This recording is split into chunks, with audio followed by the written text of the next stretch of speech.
Hello YouTube. This video is going to be about doing some water effects, which are basically four kinds of pattern exercises. So these are things that I want to draw really convincing water for comics early on, and so I would use a lot of reference, but I would also do a couple studies of the water, and I kind of discovered for myself some of these patterns, and then learned about fractals, and of course that meshed right away with what I had discovered. So basically fractals is just a simple pattern repeated many times over. And they describe most organic forms. So like one of the first things I wanted to be able to draw was sort of choppy water. And I figured out watching film of it that it could be kind of suggested using essentially a grid with a few irregularities to make it feel organic. So basically I'm going to draw a grid as though it's at an angle to the camera, okay? Which means I need first sort of a y and x axis to establish the angle of the plane. The way I'm doing this for this perspective, the horizon line would be well out of the shot, so it doesn't really help. So I'm just looking for two axes that give me a fairly good sense of the angle. Now, the way I teach a pattern exercise in a class where you then, once you have these diagonals, to get a kind of perspective grid, just assume that so you have diminishing angle, things are going to kind of cut closer here and wider here. And what I do is start dividing the space in halves. This is to ensure an even diminishing angle. You can kind of help by giving yourself a center line on that cross point there. And the more extreme this second line, the angle, basically the change in degree between the two lines, the more extreme it is, the more oblique the plane becomes.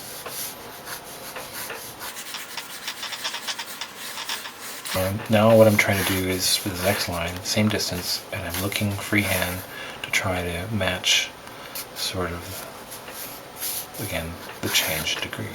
So it's roughly an even spread. Turn this down to help anchor.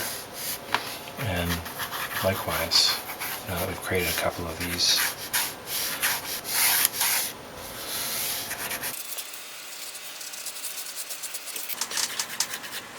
you can see you can continue this pattern out, and now divide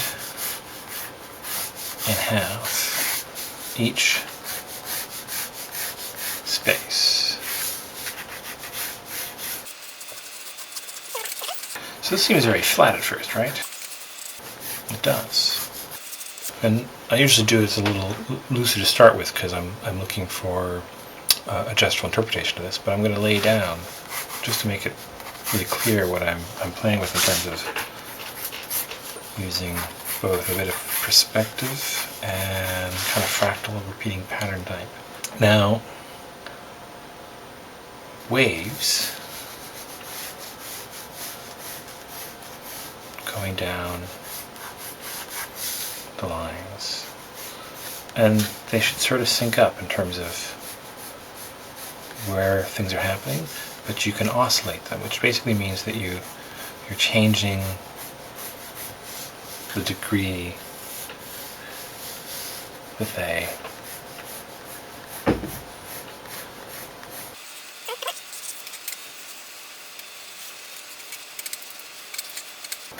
I've spent a lot of time fussing over them, as you can see. I'm just kind of throwing in suggestions for myself.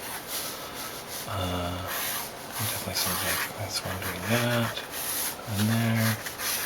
So now I've hinted at some curvature in the surface. Now here's where the fractal patterns go. You see, I have these loosely suggested grids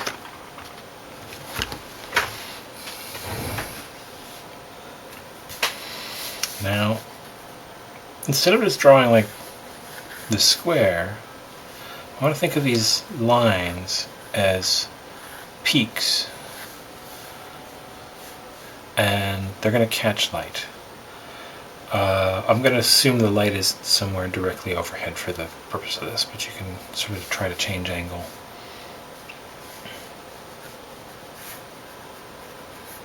And you create irregular organic patterns like this within them. And sometimes break them up.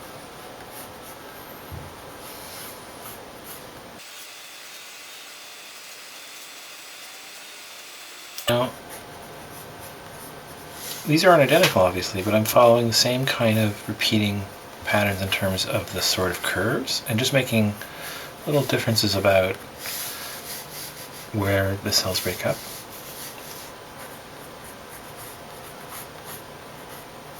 And also think about varying the width of the highlights. So the space that I'm now suggesting with those is going to be my highlights.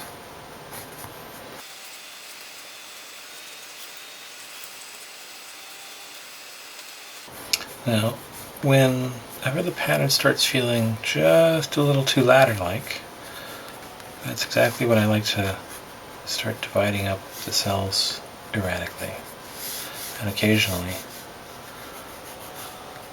breaking the rule about where things happen.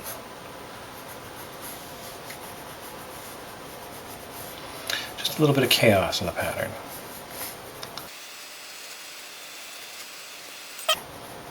Strictly speaking, the pattern I think this gives me isn't some sort of like perfect recreation of a natural pattern. It's a cartoon, a simplified form that does a good job at suggesting a real thing.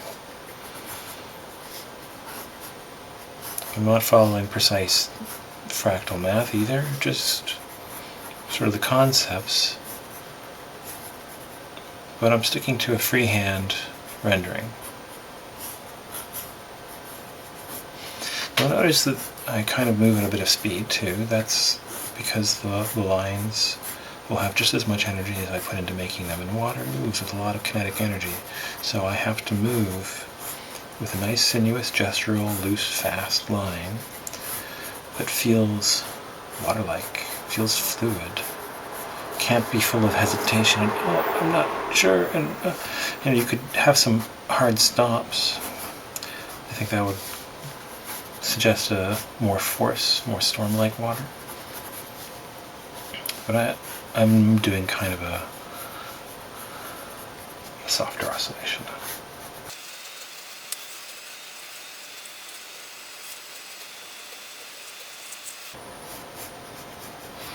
As I start seeing the surface more, I'll basically kind of like edit and curate and play,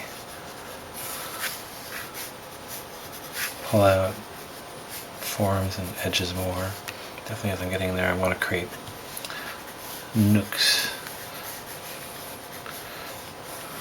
and some edges out of the tops of waves, because our angle of attack now on the view of the waves is fair enough that we're seeing some of the little peaks as edges, whereas down here we're looking down on them more. This gives me a wider range of perspective because it suggests that the lens is wide enough that the angle changes from top down. If you have a narrower lens with a shallower angle, then it would all appear to be either at enough an angle to see the peaks or directly from above. The wider angle allows you to see more, just like wide angle lens. So there I now have my gesture of a pattern of water splashing. About 10 minutes work, I think. So you render this in different ways. I think I'm going to demo some inking with this. This paper is best suited just to some ink work. I'm going to do it with the remnants of ink I have in this to start with. which is a sepia tone Pentel, sort of disposable sepia Pentel brush pen. And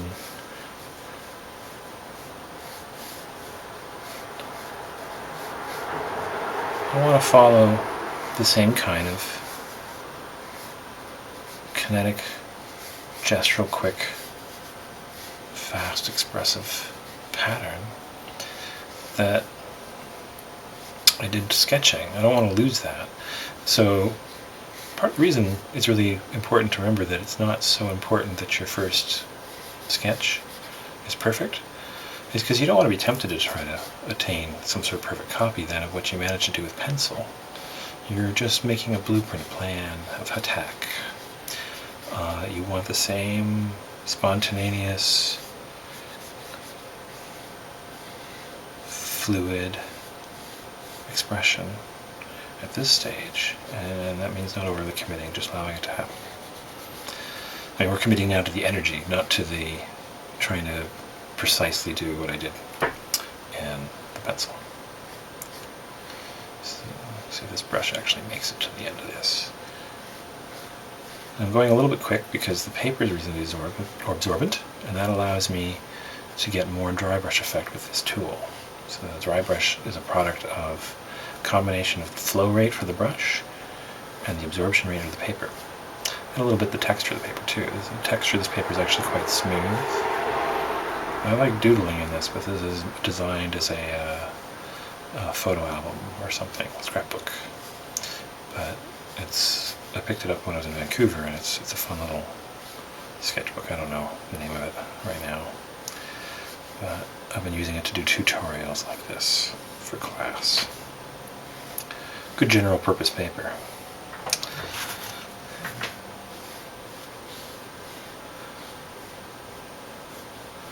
So occasionally here you'll see me intentionally pushing up and spreading out the bristles, which is, as a rule, kind of a no-no with brushes, but this is a disposable brush, more or less. Technically you can refill, add a refiller, but I find these things actually seal up, gum up.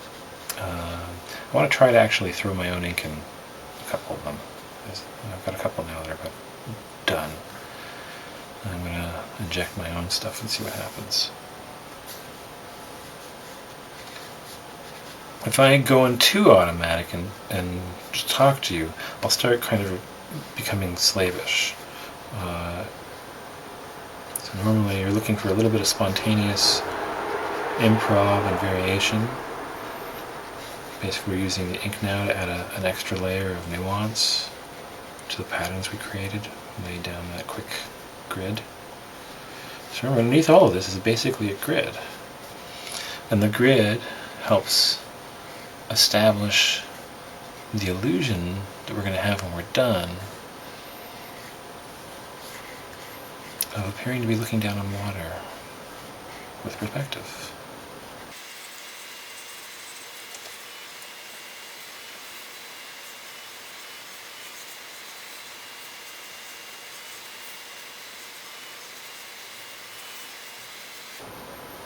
Sort of linear, sinuous patterns I'm making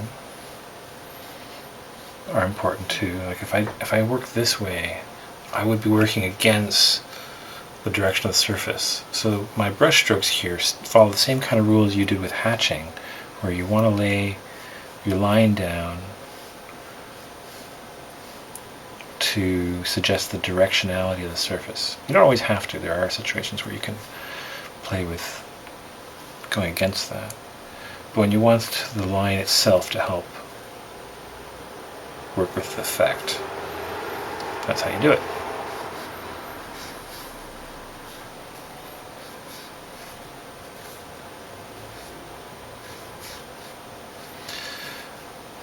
I've kept this pretty simple, just to show that you can get a really effective result without a lot of elaboration, but with a bit of study. And by study I mean, grab photographs of real choppy water, look for the patterns, practice, sketchbook, practice drawing the patterns you see, either copying from photographs or seeing if you can even deconstruct and see the patterns of the photographs. Try recopying several different ways. Some analytical drawings, which means that you're breaking images down into structural and surface shapes, thinking about planes and constructive forms, sort of like constructive anatomy. I think drawing comics the Marvel way, the sort of instruction you see there, that's constructive. And surfaces, so that's kind of like polygons in computer animation.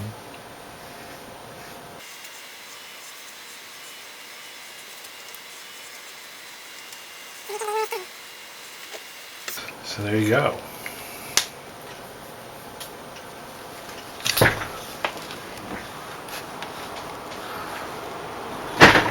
To draw some water. You could plan more articulated waves. At a certain point when it gets chaotic enough, I just start illustrating curls, sort of swirling curves, which again as a pattern, that's your classic Fibonacci spiral, which it's not a bad idea to practice drawing a couple of those and see about freehand connecting the dots, just to feel what that pattern feels like. Basically to learn the motor memory of what that coiling feels like. Same thing goes with this sort of experiment. You can obviously attempt to do it in a drawing, but I'm a big advocate of the idea of doing pattern exercises where the goal is not to draw something more elaborate, but simply a reoccurring pattern. And teach yourself, program yourself that sort of shorthand, this cartoon of water, the same way you would your alphabet, so that it is there and ready on demand when you want to do one in your work.